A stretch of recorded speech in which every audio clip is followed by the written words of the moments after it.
Assalamualaikum warahmatullahi wabarakatuh. Saudaraku yang dirahmati Allah Subhanahu wa taala.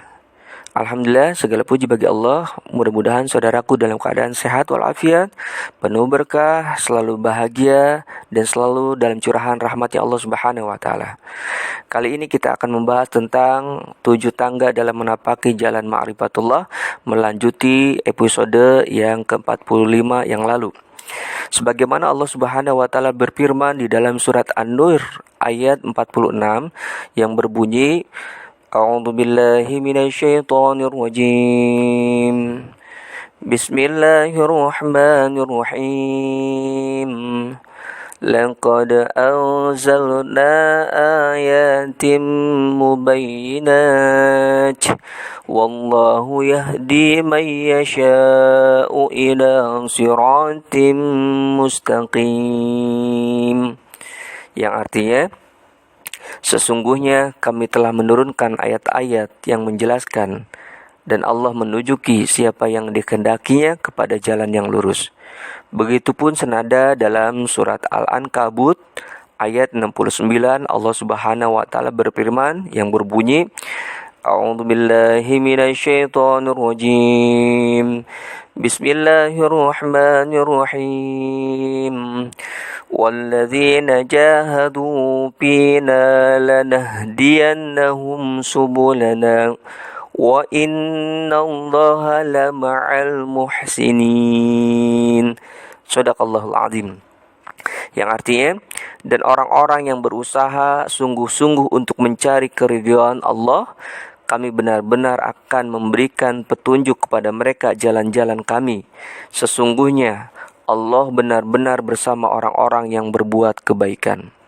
Saudaraku, dari ayat tadi telah disampaikan bahwa Allah memberikan petunjuk dan jalan-jalan menuju jalannya untuk meraih ridha Allah bagi orang-orang yang bersungguh-sungguh.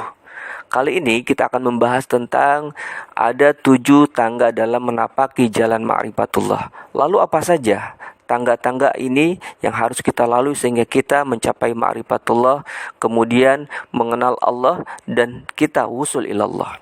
Yang pertama yaitu mulailah pilah-pilah dalam berteman atau bergaul.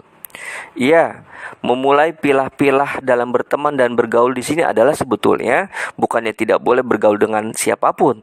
Boleh, tetapi yang bergaulnya yang sifatnya lebih mendekatkan diri kepada Allah Subhanahu wa taala. Bukan bergaul yang sifatnya hura-hura atau membuang-buang waktu atau dalam hal kemaksiatan.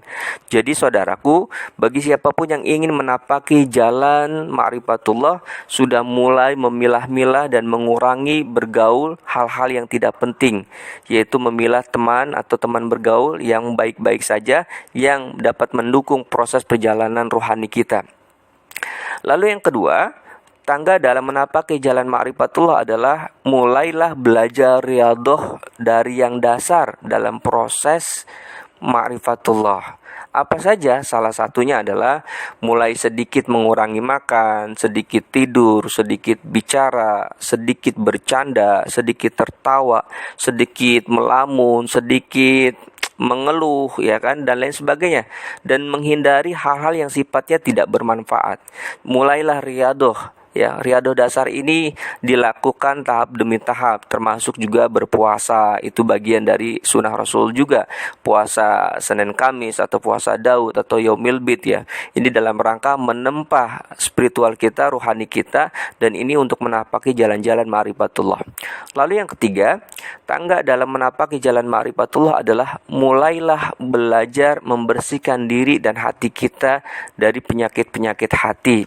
Salah satunya adalah memperbanyak zikir istighfar, memperbanyak zikir tahlil la ilaha illallah, memperbanyak sholawat kepada Rasulullah, dan juga hal-hal yang sifatnya membersihkan hati kita lahir dan batin.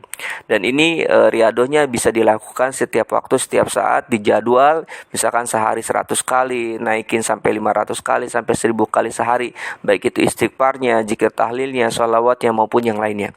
Lalu yang keempat, tangga dalam menapaki jalan ma'rifatullah yaitu mulailah menghindari hal-hal yang membuat kita lalai.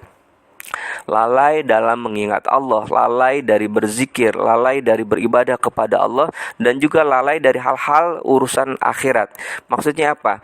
Ya, kita harus sudah mulai menghindari ya kan keadaan, kondisi, teman bergaul, kemudian situasi yang tidak menguntungkan buat akhirat kita. Nah, ini adalah sebuah proses perjalanan menapaki jalan ma'rifatullah. Karena kalau tidak, nanti akan terhambat dengan urusan-urusan dunia dan lain sebagainya.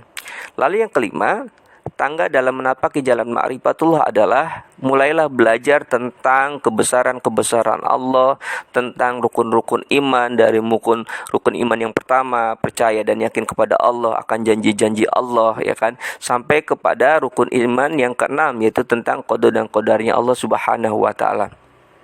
Lalu yang keenam, tangga dalam menapaki jalan ma'rifatullah adalah belajarlah tentang ilmu ma'rifatullah itu sendiri dari yang dasar. Salah satunya adalah ma'rifatul asma, ma'rifatul sifat, ma'rifatul af'al, dan ma'rifatul zat Allah. Namun yang disarankan di sini diawali dengan mempelajari ilmu ma'rifatul asma Allah, kemudian sifat-sifat Allah, dan juga af'al Allah. Salah satunya adalah sifat 20, kemudian juga al-asmaul husna, kemudian dihayati, didalami, dipahami, sehingga kita terapkan dalam kehidupan sehari-hari. Dan yang terakhir, yang ketujuh, tangga dalam menapaki jalan ma'rifatullah yang perlu kita pelajari adalah belajar dengan orang yang tepat, seorang guru, seorang mursyid yang kamil mukamil, ya kan, yang memahami dalam ilmu ma'rifatullah. Jadi jangan sembarangan kita belajar akan sesuatu, karena fatal sekali. Mudah-mudahan saudaraku, ini hanya sebuah tangga menapaki jalan ma'rifatullah. Nanti akan berikutnya akan ada pondasi-pondasi dasar menuju ma'rifatullah. Namun ini harus dilalui perlahan, mulai dari memilah teman atau bergaul, mulai dari belajar riyadoh yang mendasar, mulai dari belajar membersihkan diri kita dan hati kita, menghindar-hindari hal-hal yang tidak penting atau yang melalaikan kita, belajar tentang kebesaran Allah, rukun-rukun iman, kemudian belajar tentang ilmu asma, sifat, af'al, dan zat Allah, dan yang lain sebagainya. Mudah-mudahan kita akan diberikan petunjuk Allah Subhanahu wa taala. Kalau kita bersungguh-sungguh, Allah berikan jalannya. Amin ya rabbal alamin. Wassalamualaikum warahmatullahi wabarakatuh.